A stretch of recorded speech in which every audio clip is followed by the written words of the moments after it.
Dengan bismillah kisah lonarika tentang narkoba bacun lonarado, penyakit rakyat rusatan bangsa wajem sedara tanya puji beok lonarinte tambah si banja ke kawan muda habalun putro gelanto lontron jak rawon desa lonjak bihaba dalam penyulo habalon putrang tentang narkoba tengah melanda tunongon baru ingat besare wahai pemuda dengan narkoba baik dipengaruh sabam atranyan hairakan muda cukup bahaya binasa tubuh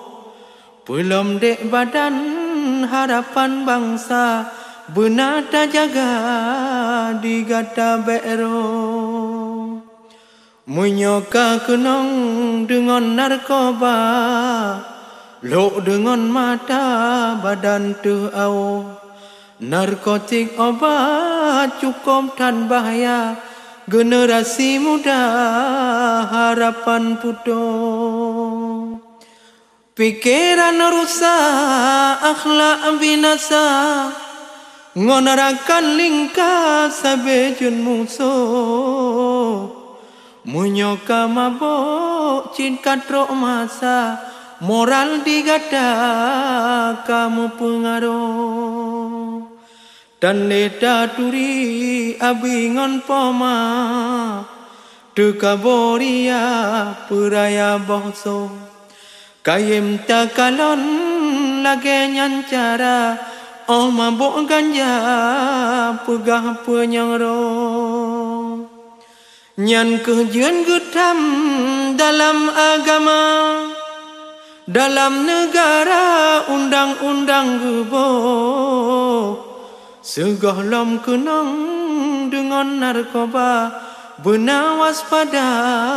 segera puji bukan le sayang karang bohlada angin pedoda kahabeh luru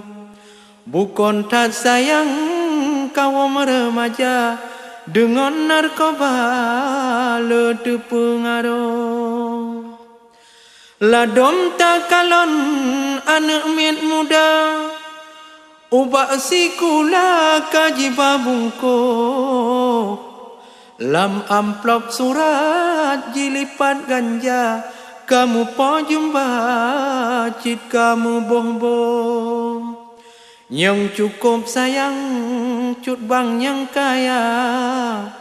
minta usaha yang rusak tubuh galak pengharum